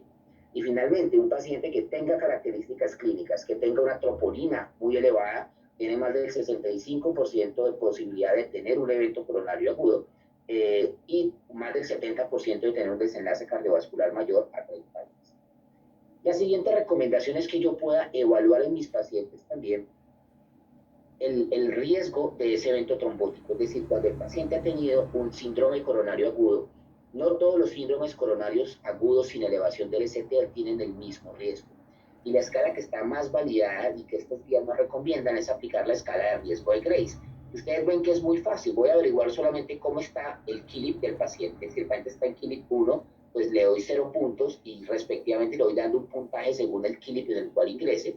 Evalúo la presión arterial sistólica, evalúo la frecuencia cardíaca, evalúo la edad, evalúo la creatinina, evalúo si el paciente ha tenido un paro cardíaco o no, si ha tenido cambios y desviación del segmento ST y si tiene troponinas elevadas como tal. Cada uno de estos me va dando un puntaje y finalmente voy a obtener una puntuación total que es simplemente la sumatoria aritmética de estas diferentes características. Fíjense que es muy sencillo. No es fácil aprendérselo de memoria para nada, pero hacer la escala de riesgo de Grace es muy fácil. Si yo la tengo en el servicio de urgencias o la busco en mi celular, es muy fácil aplicarla, no tiene nada misterioso. Y finalmente eso me va a dar un puntaje. Y ese puntaje, si me da de 140 puntos o más, yo considero que ese paciente con síndrome coronario agudo es un paciente de alto riesgo. Ahora bien, ¿qué me cambia que ese paciente sea de alto riesgo? Me cambia la velocidad de la intervención. Acuérdense que siempre nos han dicho, si yo tengo un infarto con elevación del ST, tengo que correr a reperfundirlo, bien sea angioplastia primaria o bien sea trombolisis, pero tengo que correr. Y es un 31 de diciembre, amanecer 1 de enero a las 2 de la mañana, a esa hora tiene que ir el grupo de hemodinamia a hacer el cateterismo cardíaco, no me puedo esperar. Pero si es un infarto sin elevación del ST, rutinariamente decían, no, a ese paciente no hay tanto afán, puedes esperar de 24, 48, 72 horas para hacer el cateterismo cardíaco. Sin embargo, eso no es tan cierto. Y yo puedo dividir mi paciente que tiene un infarto sin elevación del ST en 3 grupos, el que tiene un riesgo muy alto, y ese es aquel paciente que tiene choque cardiogénico, que está haciendo arritmias ventriculares, que tiene complicaciones mecánicas como una sospecha de una ruptura del músculo papilar, por ejemplo, o insuficiencia mitral aguda, o que está en una falla cardíaca agudamente descompensada secundario al evento coronario, y a pesar del manejo médico sigue con dolor torácico recurrente porque está haciendo cambios dinámicos del segmento. A ese paciente lo considero de riesgo muy alto y debo hacer el cateterismo en las primeras 2 horas. Si el paciente no tiene esas características, pero ojo, le aplico la escala de riesgo de Grace y tiene más de 140, ese es un paciente para no dilatar, ese paciente deberíamos hacerlo en las primeras 24 horas. Y finalmente, en los pacientes de riesgo bajo, yo puedo definir una estrategia selectiva para definir a quién lleva cateterismo y a quién no, aunque normalmente estos pacientes de manera rutinaria los llevamos a un cateterismo cardíaco y definimos si requieren o no intervención percutánea. Ahora bien, definamos ya para terminar entonces la parte del manejo antiplaquetario y del manejo anticoagulante. Sabemos que en estos pacientes la recomendación es la doble antiagregación plaquetaria dual. Y podemos decir que cuando estamos en esta disyuntiva, siempre que nosotros hablemos de terapia antiplaquetaria o de terapia anticoagulante en general, vamos a considerar 2 aspectos. los aspectos de eficacia y los aspectos de seguridad. Es decir, la eficacia se refiere a todos esos eventos trombóticos que yo voy a reducir por haber iniciado la terapia antiagregante plaquetaria dual. Pero cuando hablo de seguridad, me dices, ok, y cuéntame del riesgo, ¿qué pasa con el sangrado? Yo estoy de acuerdo en que colocando los dos medicamentos vamos a tener beneficio antitrombótico, pero también voy a tener un incremento del riesgo de sangrado. Y entonces siempre vamos a utilizar ese beneficio clínico neto. ¿Qué características ustedes ven acá del paciente? Características en la presentación clínica y comorbilidades que hacen que el riesgo trombótico sea mucho más alto. Pero también hay otras entidades que tienen mucho que ver con el incremento del riesgo de sangrado. Igual a lo que sucede con fibrilación auricular, algunas de las características que se asocian con mayor riesgo trombótico al mismo tiempo se asocian con mayor riesgo hemorrágico también. O sea que nos toca escoger y analizar muy bien el paciente. Básicamente, la terapia antitrombótica consiste en estos pasos. Si mi paciente tiene un infarto sin elevación del ST, lo llevo a anticoagulación en el momento del cateterismo cardíaco previo a él, generalmente con heparina no fraccionada, menos frecuentemente con heparina de bajo peso molecular, y esa es la anticoagulación recomendada. Y posteriormente, ese paciente va a quedar con antiagregación plaquetaria dual. Esa antiagregación plaquetaria dual va a ser con aspirina y clopidogrel o con aspirina y prasugrel o con aspirina y ticagrelor. Estas son las tres opciones de antiagregación plaquetaria dual que nosotros tenemos disponibles en este momento. La gran pregunta es ¿por cuánto tiempo lo voy a dejar? Tradicionalmente y la manera rutinaria para la mayoría de los pacientes es dejarlo por 12 meses de doble antiagregación plaquetaria. Pero si mi paciente tiene un alto riesgo de sangrado, un alto riesgo hemorrágico, yo puedo tomar la decisión de acortar esa antiagregación dual 3 a 6 meses, pero si el paciente ha tenido un sangrado severo, no un riesgo, no una posibilidad, sino ya un episodio de sangrado severo, por ejemplo, sangrado digestivo severo, en el último mes, yo acorto aún más esa antiagregación plaquetaria y lo dejaría posiblemente un mes. Sin embargo, existe otro tipo de pacientes donde nosotros vamos a decir, bueno, ¿y qué pasa si el riesgo trombótico es muy alto, el riesgo de una nueva complicación isquémica es muy alto? ¿Por qué no lo dejo más allá de los 12 meses? Eso es lo que tiene que ver con la terapia extendida. Fíjense cómo el inhibidor P2Y12, el que va a acompañar a la aspirina finalmente, tiene características distintas. El clopidogrel, el prasugrel y el ticagrelor se comportan de manera distinta. Simplemente para mostrarles cómo cuando yo utilizo prasugrel o ticagrelor es muy rápido el inicio de acción, es un poco más demorado con el clopidogrel, pero al mismo tiempo cuando yo voy a llevar a ese paciente un procedimiento, debo quitarle el inhibidor P2Y12 5 días si está recibiendo clopidogrel o ticagrelor o 7 días si está recibiendo prasugrel. Y quiero terminar con este punto. ¿Cuándo debemos pensar nosotros en utilizar terapia antitrombótica extendida? Es decir, vamos a extender. Ya no me quedo tranquilo solamente con los 12 meses de antiagregación plaquetaria dual, sino que vamos a pensar en darle más tiempo al paciente. Así que miren la recomendación de las guías. Dice aspirina más un inhibidor P2Y12 por 12 meses es lo rutinario, a menos que haya contraindicaciones, como por ejemplo un excesivo riesgo de sangrado. Eso es lo normal. Pero miren esta recomendación 2A. Aspirina más un segundo antitrombótico como terapia extendida debe ser considerada como terapia extendida en pacientes con alto riesgo de eventos isquémicos y sin un incrementado de sangrado. Esa es una recomendación 2A, pero es una recomendación 2B, lo mismo, pero fíjense que ya no estamos hablando de pacientes de alto riesgo de eventos isquémicos, sino con riesgo moderado de eventos isquémicos. Y ya no es debe ser considerado, sino que puede ser considerado. Es una recomendación clase 2B. O sea que donde no tenemos ninguna duda que deberíamos nosotros utilizar la terapia extendida es en aquel paciente que tiene un riesgo isquémico muy alto y que tiene bajo riesgo de sangrado. Y ese riesgo isquémico yo lo puedo determinar por 3 componentes. 1, el juicio clínico. 2, la historia cardiovascular y la presencia de factores de riesgo. Y 3, las características de la lesión que el médico, el hemodiamista, encontró en el momento de hacer el cateterismo cardíaco y la angioplasia. Dentro de esos factores de riesgo, si mi paciente tiene diabetes, ha tenido infartos recurrentes, tiene enfermedad coronaria multivaso o tiene enfermedad polivascular, por ejemplo, enfermedad coronaria y al mismo tiempo enfermedad arterial periférica, es una enfermedad coronaria prematura o acelerada y tiene una tasa de filtración entre 15 y 60 mililitros por minuto, o si simultáneamente tiene enfermedad inflamatoria concomitante, esos pacientes tienen un riesgo muy alto de tener complicaciones sistémicas o trombóticas. Y dentro de las lesiones de la angiografía, pues cuando yo he colocado por lo menos 3 stents, o he tratado por lo menos 3 lesiones, si he colocado stents de más de 60 milímetros, si se han colocado lesiones complejas, por ejemplo, el stent que se coloca en la bifurcación o stent en el tronco principal de la coronaria izquierda, o el paciente ya ha tenido antecedentes de trombosis previa, pues todo eso me hace pensar que desde el punto de vista geográfico es un paciente donde yo, si puedo, si el riesgo de sangrado no es muy alto, voy a extender la terapia antitrombótica más allá de los 12 meses. Ahí ven ustedes la recomendación, enfermedad coronaria y al menos un criterio de todos los que están en la izquierda para considerar alto riesgo trombótico, y en la derecha ven los criterios para considerar riesgo moderado trombótico. Yo creo que la recomendación en este momento es donde no hay ninguna duda y donde nadie te lo va a cuestionar. Si tienes un paciente con evento coronario agudo, con alto riesgo trombótico y su riesgo de sangrado es aceptable, es bajo, es moderado, se pudiera beneficiar de la terapia extendida, recomendación clase 2A, casi tanto con el riesgo moderado, donde la recomendación es solamente clase 2B. ¿Y qué pasa con el riesgo de sangrado? Que tenemos que analizarlo también precisamente, pues hay varias características que nos hacen pensar en que ese paciente también puede tener un riesgo importante de sangrado. No se las voy a leer porque ustedes las ven allí en la presentación, pero fíjense cómo muchos de estos pacientes que ya tienen estas características, yo puedo tener un paciente con alto riesgo trombótico y con un alto riesgo de sangrado. Y depende mucho del juicio clínico, definir verdaderamente cómo lo vamos a manejar y cómo vamos a impactar en estos pacientes para decidir si se beneficia de la terapia extendida o no. Fíjense que el beneficio en todas estas estrategias está demostrado, pero el problema es el riesgo de sangrado, que es lo que limita muchas veces esta utilización. Y de terapia antitrombótica extendida tenemos solamente dos opciones.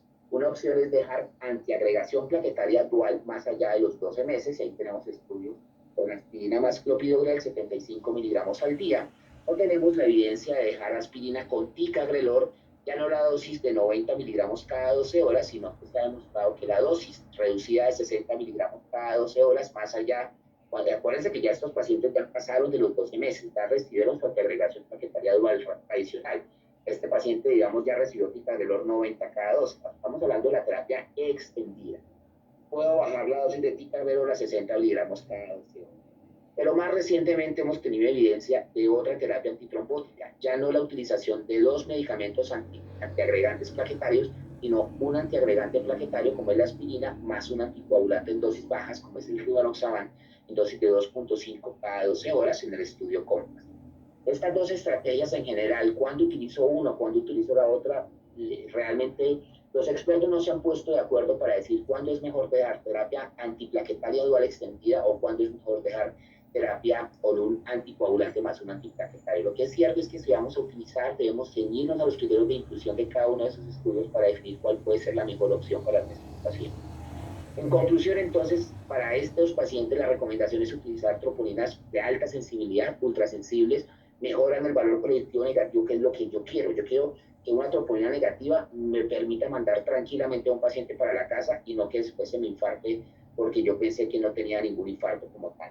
Las troponinas negativas, sin embargo, bueno, ahí está mal, tropolinas positivas, no, es perfecto. Tropolinas negativas no significan ausencia de enfermedad coronaria, o sea, simplemente significa que el paciente no se infartó, pero una troponina negativa no significa que no pueda tener enfermedad coronaria. Si la sospecha clínica es muy alta, el paciente sale con orden de una prueba de estratificación no invasiva.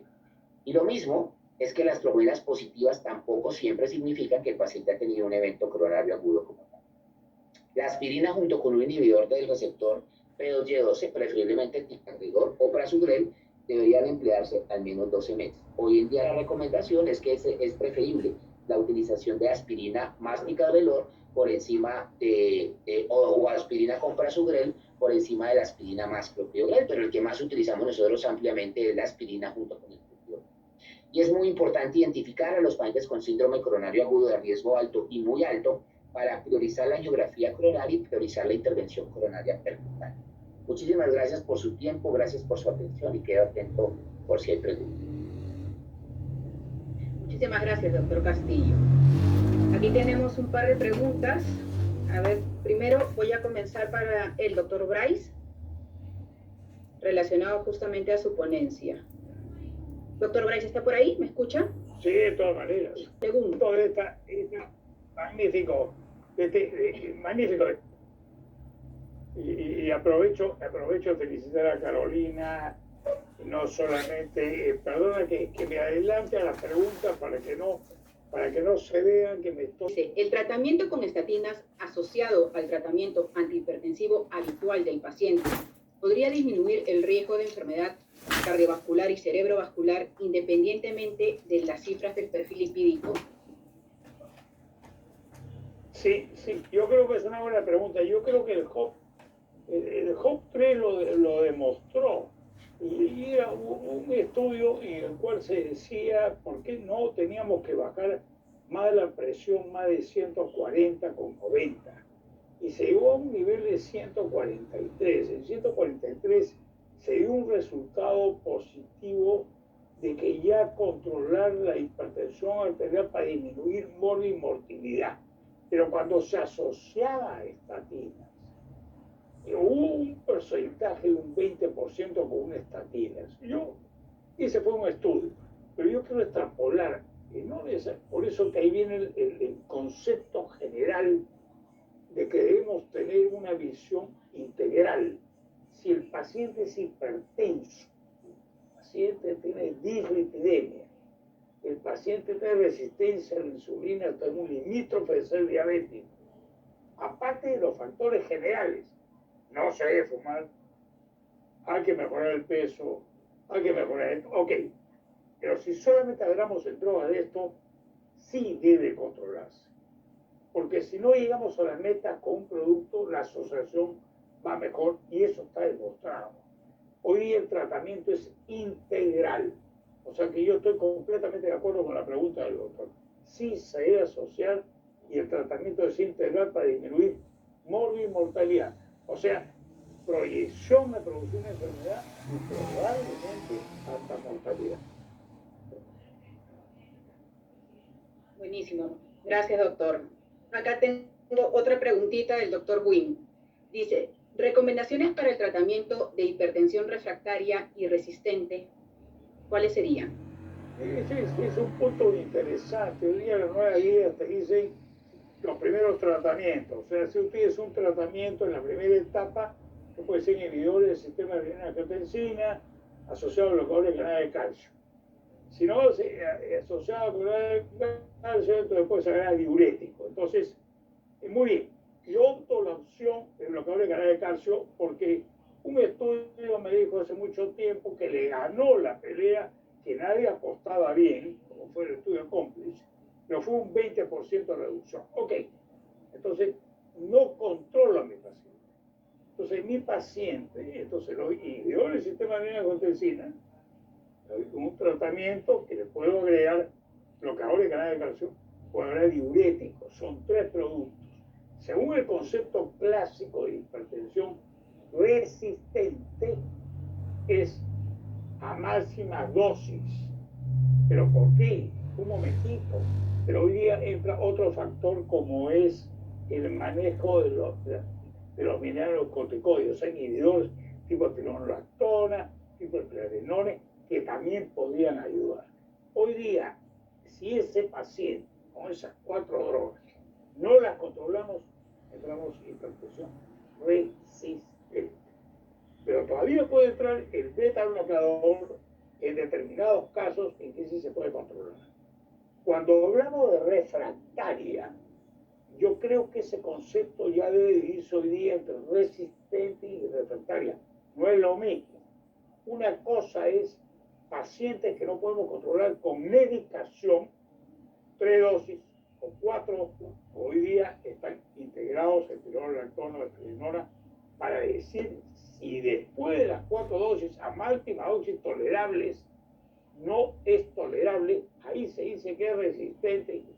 Refractaria quiere decir cuando empleamos elementos aparte, dispositivos que nos controlan la parte carotidia o dispositivos en la parte renal. Eso podría cambiar. Entonces ese concepto debe cambiar. Yo creo que la agresividad debe ir poco a poco para lograr un éxito en las máximas dosis tolerables de cada droga que vamos a dar. No fácilmente ponerle etiqueta a algo cuando todavía no hemos llegado al éxito que queremos. Espero contestar en algo la pregunta. Yo creo que sí, doctor, de todas maneras. A ver, acá tengo otra pregunta. El doctor Peña nos envía esta pregunta. La presión diastólica menor de 80, ¿en quiénes sería riesgoso? Esa es una buena pregunta. Yo creo que, yo creo que en todo paciente menos de 80, no, si llegamos a 70 no hay mayor problema, pero bajarla más es un problema. Y el problema lo tenemos más en pacientes mayores de edad, altamente escleróticos, o sea, viejos con gran diferencial, o sea, un envejecimiento vascular en mayores. Porque la presión, no nos olviden que el problema que se decía, o el punto J, estaba cuando la presión estaba por debajo de 70 o 60, 60 sobre todo. Entonces, las coronarias se llenan en diástole. Si nosotros bajamos mucho el riesgo de coronarias, exacerbamos punto J. Entonces podemos exacerbar problema coronario por falto flujo en las arterias coronarias. Ahora, si alguien me dice, doctor, yo tengo un viejito mayor que tiene 170 con 60, bien tomada la presión, bien controlado. ¿Qué hago? Ese es un problema, porque ese tiene las arterias fibróticas, duras, ya no hay relación del compliance, de la contractibilidad de las arterias. Entonces lo que debemos hacer es tratar de controlar la presión para que no le produzca un daño de alto flujo cerebral y daño cognitivo bien difícil, pero tener mucho cuidado con una diastólica muy baja, porque no regamos las arterias coronarias. Gran problema, gran discusión, nadie lo contesta y no hay un punto claro porque no se puede contestar, es muy mayor.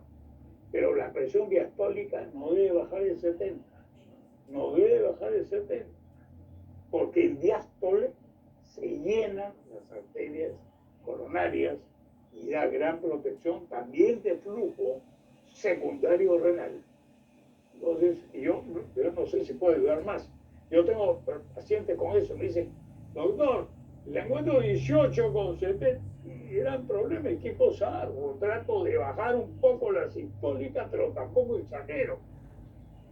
Lo que es el problema, que voy a aprovechar esa pregunta para prevención primaria que estamos, es de que hoy día tenemos a mucha gente, y eso es algo muy popular, que es un mito muy popular, no sé si está de acuerdo Gilberto, Carolina probablemente, pero Gilberto, que está en otra zona como Colombia, y él es un speech ahí general, es la paciente con 15 o 16 de presión, un hombre mayor de 80 o mayor de 75 años, llegan y dicen, la presión está en 15, 16. Le voy a dar una pastilla debajo de la lengua, todo un show por quemar la pastilla y todo para bajar. Oye, perdón, mayor de 80, por amor de Dios.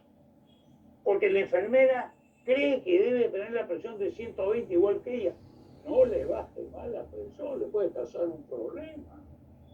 Entonces, ahí hay que tener cuidado.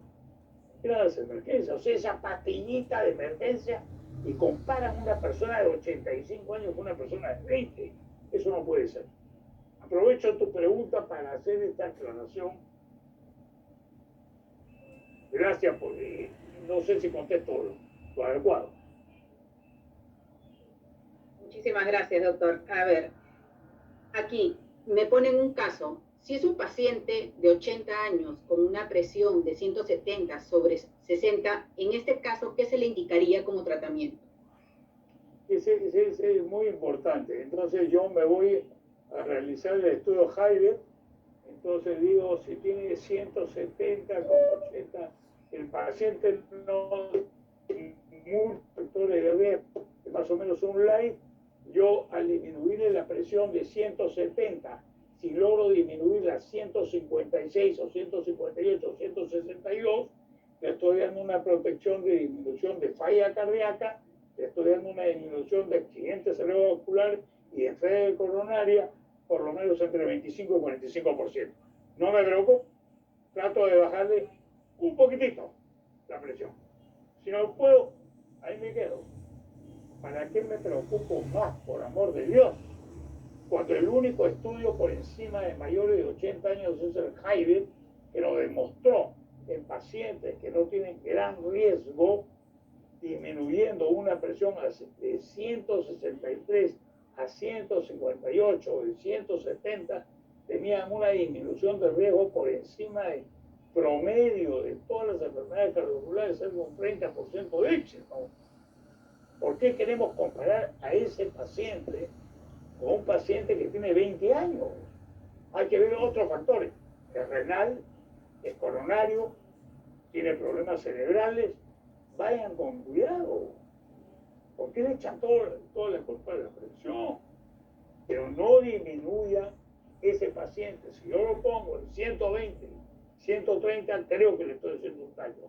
Entonces ahí voy a entrar, porque me va a hacer un problema de reina por parte de isquemia, entonces lo paso la pelota a la doctora Carolina, o me está haciendo un problema coronario, y le paso la pelota al doctor Gilberto. Entonces he hecho un problema iatrogénico. El problema es controlarle la presión. Ese paciente que me está diciendo no es joven, ese paciente es mayor, con un gran estado de aterosclerosis cardiovascular. Desgraciadamente perdió su oportunidad antes y ahora hay que manejarlo de la mejor manera posible. Perfecto.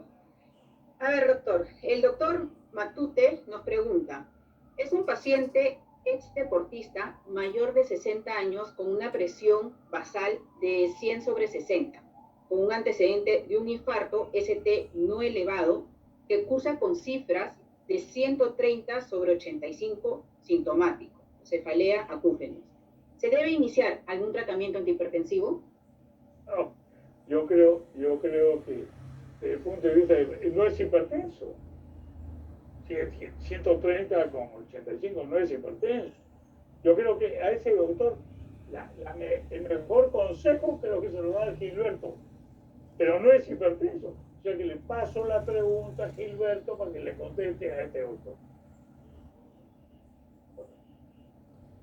Sí, si quieres, la acabas de hacer las preguntas al doctor Alfonso y después yo contesto las mías como quieras. No, encantado. Esta es tuya. Bueno. ¿Sí? A ver, doctor. ¿Me repites entonces? Sí. Le dice, es un paciente ex deportista mayor de 60 años con una presión arterial basal de 100/60, con antecedentes de un infarto con ST no elevado, que cursa con cifras de presión arterial de 130/85 sintomático, cefaleas y acúfenos. ¿Se debe iniciar tratamiento antihipertensivo en este paciente?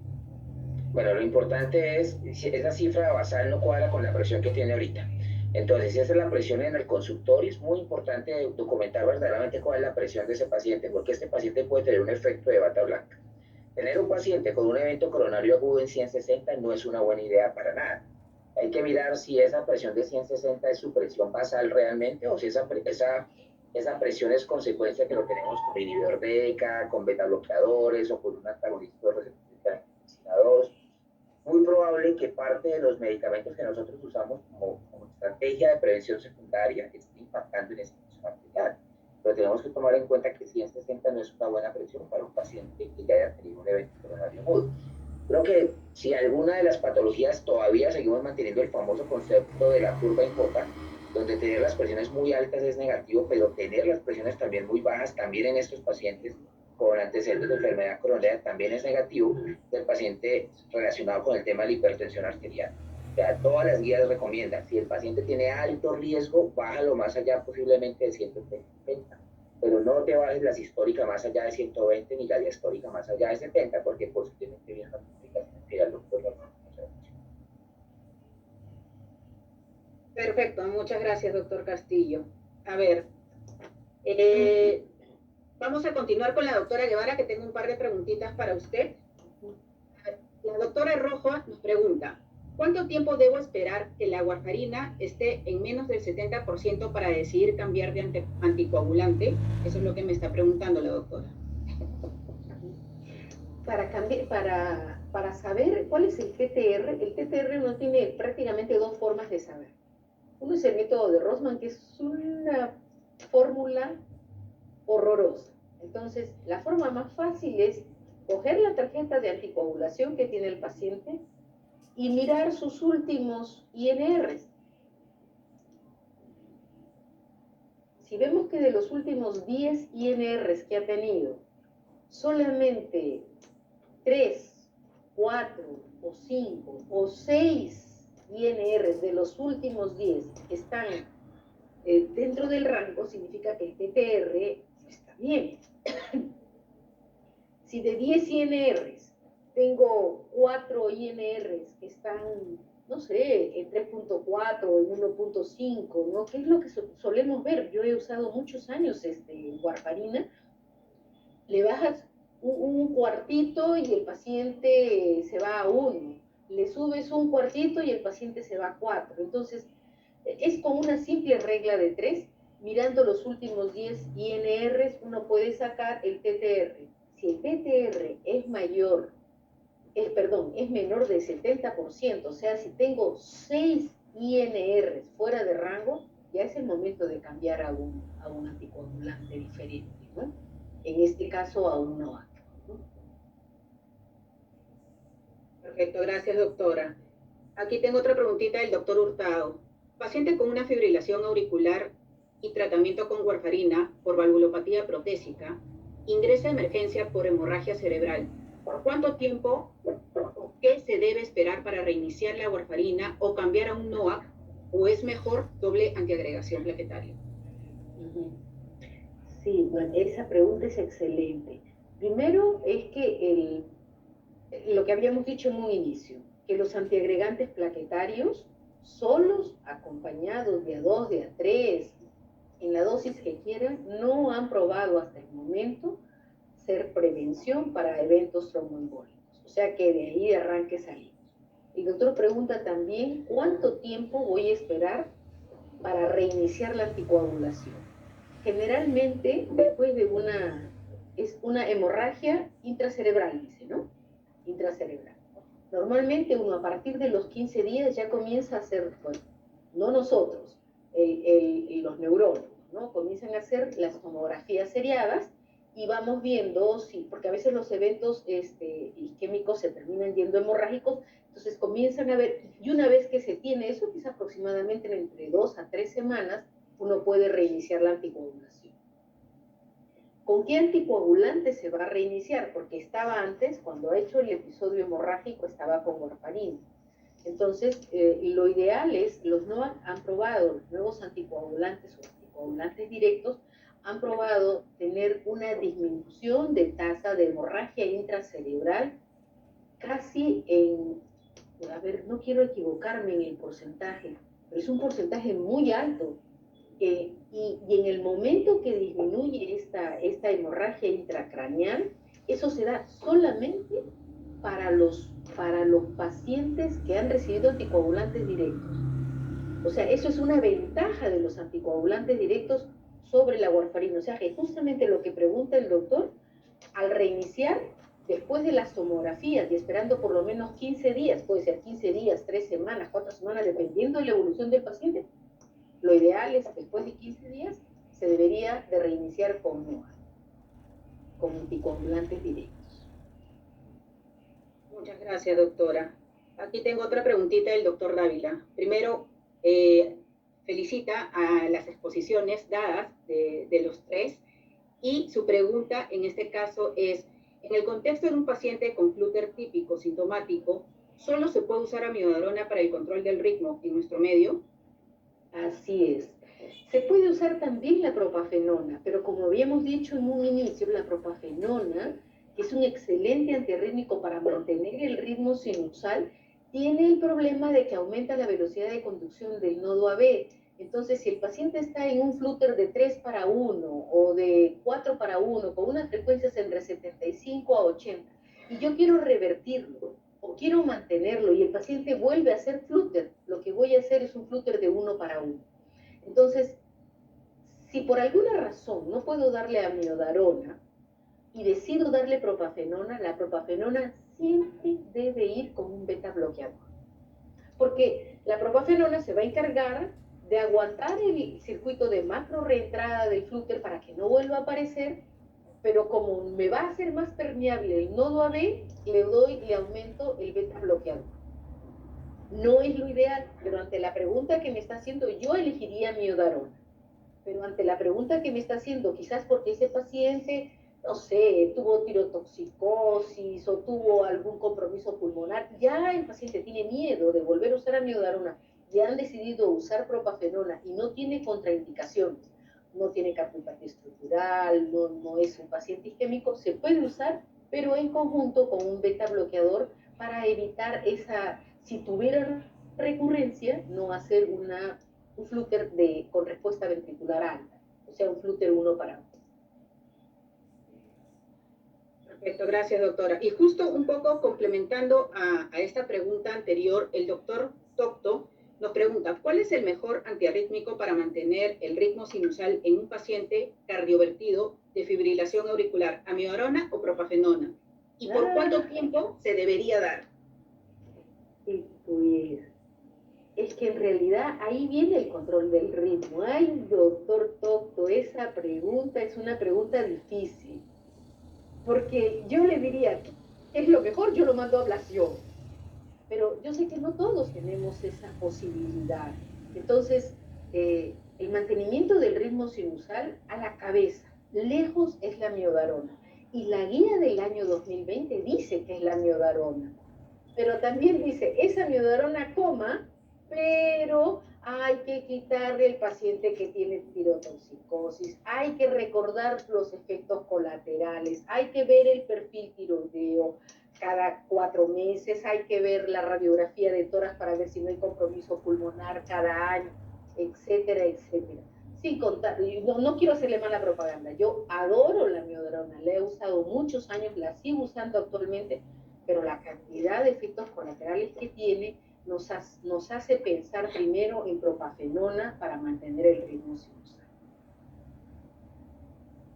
Pero, doctora, la de mayor efectividad es la amiodarona. Perfecto, gracias, doctora. Bueno, aquí cerramos este bloque de aquí y pasamos con el doctor Castillo, que tengo también un par de preguntitas. Doctor Castillo, el doctor Hurtado nos pregunta, no toda troponina elevada es infarto. Sin embargo, hay estudios que demuestran mortalidad elevada en pacientes que se presentan con cifras elevadas de troponina y a quienes no se le diagnostica un infarto y fueron dados de alta. En esos casos, ¿qué se debe hacer con estos pacientes? Yo creo que lo importante es la precisión diagnóstica. El hecho que la troponina, o sea, lo que me refería es que el tener una troponina positiva no necesariamente es terminar al paciente con cateterismo cardíaco y el infarto. Pero, por ejemplo, si tú tienes un tromboembolismo pulmonar que no tienes que llevar al paciente para nada cateterismo cardíaco y tiene troponinas positivas que pueden ocurrir, ese paciente tiene un pronóstico más malo. Si tienes un paciente con insuficiencia cardíaca congestiva, con valores muy altos de troponina, ese paciente tiene un pronóstico más malo. Entonces, estamos de acuerdo en que la troponina es un biomarcador que no solamente es diagnóstico para el síndrome coronario agudo, sino que también sugiere un mal pronóstico independientemente de la patología que esté cursando. Una falla cardíaca, un tromboembolismo pulmonar y un infarto de miocardio también. Entre más alto sea el valor de la troponina, se supone que la masa miocárdica comprometida es mucho más alta y el pronóstico es peor. Yo creo que lo importante es, si yo tengo un paciente con troponina positiva, tengo que tener la precisión diagnóstica. Entre más alto el valor, más probable que sí sea un infarto o que sea una miocarditis. Entre más bajo y más limítrofe pueden ser otras de estas patologías que mencionábamos ahorita, que también pueden causar con troponinas positivas, pero indudablemente el tener la troponina positiva habla de un mal pronóstico independientemente de la patología que la tenga. Gracias, doctor. Ahora, justo un poquito enganchando lo que nos acaba de mencionar sobre el tema de los marcadores, el doctor Wing nos pregunta, en relación a un síndrome coronario agudo, ¿cuál sería la mejor troponina, la T o la I? Es una pregunta excelente. Nosotros en nuestro centro tenemos troponina T. La troponina T es más costosa que la troponina I, y la troponina T solo hay, solo hay una casa que produce la troponina T, que es Roche. La troponina I, hay varios laboratorios o varias casas productoras de esta troponina como tal, de este reactante del laboratorio. Y la troponina I, que puede ser un poquito más económica, resulta que hicimos hace muy poquito la averiguación porque en el servicio de urgencias desde el punto de vista administrativo nos pidieron el concepto para ver si cambian la troponina. La troponina I tiene un procesamiento más rápido, pero el grupo de urgenciología decía que ellos preferían la troponina T. Y cuando revisamos, y te estoy contando algo muy reciente, eso pasó hace un mes o 2 meses, cuando nos dieron el concepto, lo revisamos en profundidad y las mismas guías en una parte dice son exactamente iguales. La troponina T y troponina I. Si tienes troponina ultra sensible, son exactamente igual de confiables, se interpretan de la misma manera. Lo importante sí es identificar cuál es el que tú tienes, cuál es la prueba que tú tienes, porque cada prueba de troponina I tiene un punto de corte diferente, por consiguiente tiene un delta también distinto. Simplemente no importa la que tú tengas, sirve la troponina I y sirve la troponina T exactamente por igual. Perfecto, muchas gracias, doctor. A ver, la doctora Dávila le pregunta, buenas noches, ¿en qué caso se debe titular, o disminuir la dosis en cuanto a la terapia de carga antitrombótica, a lo que es aspirina y clopidogrel, tal vez adultos mayores frágiles?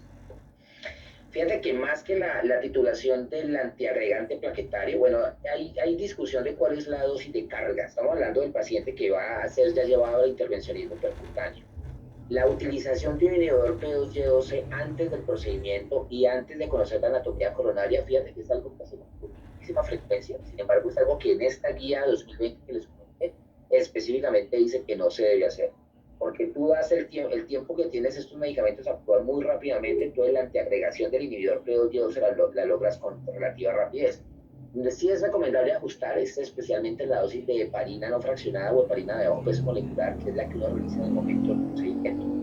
La dosis normal de anticoagulación con heparina de bajo peso molecular es 1 miligramo por kilo, pero en pacientes por encima de 75 años se recomienda dar solamente 0.75 miligramos por kilo. La dosis de la antiagregación plaquetaria con aspirina tradicionalmente es de 300 miligramos y no se recomienda dar una dosis menor, ni siquiera en el paciente pues, de edad avanzada. Y la dosis de clopidogrel también varía. En algunas guías hay estudios con 300 miligramos y hay estudios con 600 miligramos.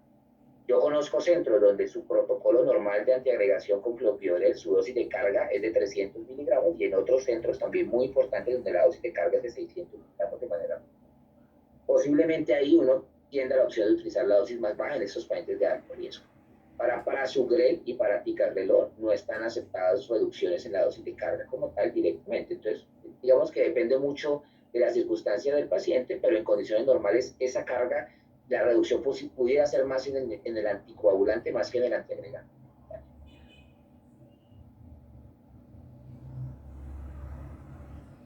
Muchas gracias, doctor. A ver, aquí justamente nos pone un caso el doctor Solís, nos dice, buenas noches, felicita justamente las ponencias que han realizado cada uno de ustedes y en este caso él dice, si es que se tuviera un centro de salud, un hospital, que obviamente no tienen acceso a lo que es terapia de trombólisis o cateterismo cercanos, ¿cómo se podría proteger el músculo ante un infarto? Si tú te estás cursando con un infarto con elevación del ST, lo más importante es reperfundir la arteria, o sea, tienes que correr a esta parte. O sea que esa, digamos, es una realidad que nos estamos expuestos en la gran mayoría de países de América Latina, pero no solamente en América Latina, o sea, en Europa, por ejemplo, el 20% de los pacientes con infarto y miocardio con elevación del ST no van a una angioplastia primaria entre las 6 a 8 horas iniciales, que es lo estrictamente recomendado. Uno puede ir hasta 12 horas, pero entre más pase el tiempo, menos eficaz es la tasa de repercusión aún con angioplastia. Pero si tienes un infarto con elevación del ST, cualquier cosa que tú hagas pues puede servir algo, pero el impacto significativo lo vas a lograr con la estrategia de repercusión. Por eso nosotros vamos posiblemente unos 15 o 20 años atrás, o sea, hace 15 seguramente el doctor Alfonso y la doctora Carolina lo recuerdan también. En todo gran congreso de cardiología había la discusión de angioplastia o trombolisis en infarto con elevación del ST. Hoy en día esa pregunta nadie la hace porque es que es absolutamente claro que la angioplastia es superior. Pues si yo no tengo la posibilidad de angioplastia y no estoy en un centro, lo que yo debería trabajar es dos cosas. Una, Si no tengo mi posibilidad de cateterismo en mi centro, ¿cómo hago para crear una red que me permita remitir ese paciente a un centro que en menos de 30 o 60 minutos sí lo puedan hacer la angioplastia? Posiblemente, si estamos hablando de municipios muy alejados, pues va a ser muy difícil, pero si es dentro de una ciudad capital o dentro de una ciudad principal, pues posiblemente a 30 o 60 minutos de distancia en una ambulancia voy a tener la posibilidad de hacerlo. Entonces deberíamos fortalecer nuestro sistema de referencia para poder llegar a esos centros. Y si estoy en zonas muy alejadas, donde definitivamente yo me voy a demorar más de 1 o 2 horas en que mi paciente llegue a un centro de alta intervención tecnológica, pues debería montar esquemas de trombolisis. Pues si yo soy simplemente un centro de salud y no dispo cómo hacerlo, pues también debería crear una red de remisión para que en un hospital de nivel superior por lo menos puedan trombolizar a este paciente. Eso es con infarto con elevación del ST. En infarto sin elevación del ST, lo mismo que mencionábamos ahorita, digamos que las medidas elementales de la oxigenación del paciente, mirar a ver cómo está la presión arterial, si el paciente puede tolerar beta bloqueador, utilizar la dosis de carga de la aspirina, no así el inhibidor P2Y2 hasta que no tenga confirmado pues verdaderamente la necesidad de intervención coronaria percutánea. Creo que esas son las estrategias importantes y con el infarto sin elevación del ST, siempre y cuando no sea muy alto el riesgo, pues ya tengo una ventana de tiempo mucho más grande. Entonces, fíjate que si el paciente tiene, lo mencionábamos, si es el paciente de riesgo alto, que no tiene inestabilidad hemodinámica, no está haciendo arritmias ventriculares, ya se le calmó el dolor y todo, tengo hasta 24 horas para poder ubicarlo en un sitio de alta complejidad donde me le puedan hacer el cateterismo cardíaco. Y si es un paciente que tiene un GRACE, un puntaje de escala de riesgo de GRACE por debajo de 140, posiblemente tenga aún más tiempo y le pueda hacer una estratificación definitiva para definir si algo patético. Perfecto, muchas gracias. Y una última pregunta de la doctora Rodríguez. Sí, doctor, siga. ¿Me permites intervenir? Porque yo creo que el doctor Solís es el que te hizo la pregunta, ¿no? Entonces yo creo que muy elegantemente hizo la pregunta y yo creo que muy acertadamente ha contestado Gilberto. Pero yo me pongo en una región donde entiendo lo que me ha dicho el doctor Gilberto, pero desgraciadamente ni siquiera puedo darle eso. Que parte de nuestra región nacional y mucho de lo que trabajamos, no necesariamente cerca de un centro que podemos ofrecerle una trombolisis o capaz más lejos. Entonces yo entiendo lo que me ha dicho el doctor Gilberto y voy a hacer todo lo que me dice y él me ha dado las pautas de lo que debo hacer. Pero ¿qué hago si no llego a esa hora y media? Yo estoy off the record, off the guías, pero es una realidad nacional. Y es una realidad nacional en muchos de nuestros sitios, en muchas de nuestras regiones, igual como pasa en Colombia, igual como pasa en toda la región de América. ¿Pero qué tengo que hacer? Tengo que disminuir que ese infarto no se me complique. Tengo que tratar de estabilizarlo, de disminuir frecuencia cardíaca. Entonces tengo aspirina, sí tengo aspirina. Probablemente tengo un beta bloqueador, ojalá no esté falla cardíaca. Y tratar de abrir la coronaria con lo que pueda y tranquilizarlo. Esa es nuestra realidad. Cruzar los dedos, rezar y agua bendita. Porque médicamente sé qué hacer. Porque escuché al doctor Gilberto y escuché lo que me han dicho. Pero no tengo cómo solucionar este problema. Entonces, Dios que nos ayude. Pero ese es el gran porcentaje de pacientes que no podemos trasladar. El doctor Gilberto lo ha dicho bien claro. Si podemos no llegar en el tiempo aprobado con una angioplastía a un centro altamente especializado, ¿te acuerdas? Haga trombolisis. Doctor, no tengo trombolisis. ¿Qué hago? Haga lo que pueda. Pero hay que tratar de solucionar la remodelación de ese infarto, que no progrese, que no dañe el músculo cardíaco, que le dé una falla cardíaca, y en principio que no lo mate. Esa es nuestra realidad. O sea que tampoco lo último que podemos lograr, no dejemos de hacer para ayudar a ese paciente, lo menos que podemos hacer en nuestras regiones cercanas. no sé si me pongo en otro punto, pero es una realidad significativa para muchos médicos de atención primaria que no tengo. Yo entiendo lo que me dicen, pero no puedo trasladarlo. Manéjenlo mejor para disminuir un remodelado adverso del músculo, mejore la oxigenación, y Dios quiera, y agua bendita también nos ayuda. Perdóname, Kelly, pero eso es una realidad nacional y regional. Es muy cierto, doctor. A ver, doctor Castillo, una última pregunta de la doctora Rodríguez. Dice, un paciente con ACV isquémico, hipertensión arterial y diabetes en ritmo sinusal, ¿se debe anticoagular? Un paciente con, repíteme por favor, hipertensión arterial. Hipertensión arterial, diabetes y un ACV isquémico en ritmo sinusal. Pues de pronto está refiriéndose a la sospecha de la fibrilación auricular no detectada. Lo cierto es que el 20% de los ACVs los ACVs isquémicos son debidos a fibrilación auricular. Y no siempre la detectamos, no siempre es tan fácil. Por eso cuando se busca intensamente y hacemos holter a repetición o colocamos un monitor de eventos de la doctora Carolina, es experta, pues posiblemente la posibilidad de pescar una fibrilación auricular sea mucho más alta. Yo creo que lo importante finalmente es, y es mi posición muy personal, yo no anticoagulo sospechas, porque es que yo sí necesito documentar que estoy anticoagulando. El ACV isquémico por per se no tiene indicación de anticoagulación. El ACV isquémico secundario, una fibrilación auricular, el solo hecho que mi paciente haya hecho una ACV y fibrilación auricular, así no fuera hipertenso y así no fuera diabético, ya es un criterio para anticoagular. Entonces, yo sí voy a buscar estrechamente por todo lado lo que más pueda la presencia de fibrilación auricular. Y si la encuentro, claramente voy a anticoagular a ese paciente, pero si no la encuentro, voy a seguir buscando la fibrilación auricular, voy a hacer un ecocardiograma para mirar si tiene autocontraste espontáneo, voy a mirar cómo está el tamaño de la aurícula y voy a llenarme de motivos porque finalmente, como hablábamos, la idea no es sospechar, no es anticoagular una sospecha de FA, sino anticoagular la FA. Muchas gracias. Bueno, agradecerles a los tres por haber estado presente con nosotros esta noche. No sé si tendrán algunas últimas palabras para nuestra audiencia antes de poder cerrar, que quisieran darnos. Yo como lo viejo empiezo. Sí, Gilberto, sí, Gilberto. No, para mí es un placer haberlos acompañado esta noche. Muchísimas gracias por la invitación.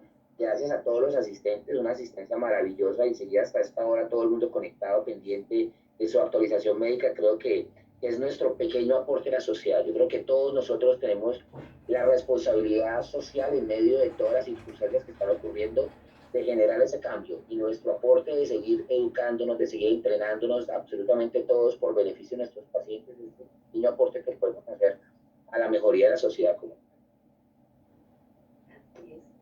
Yo estoy tremendamente agradecida a Abo, a la doctora Durán, a Liz Vega, por esta invitación, porque me siento muy complacida de haber compartido la mesa juntamente con el doctor Bryce, que es una autoridad en hipertensión en nuestro medio, y con el doctor Gilberto Castillo, con ese currículum. El otro día estuve leyendo su currículum, doctor, es decir, bueno, lo dejamos ahí nada más. Yo tremendamente satisfecha de todo lo que se ha vertido en esta noche.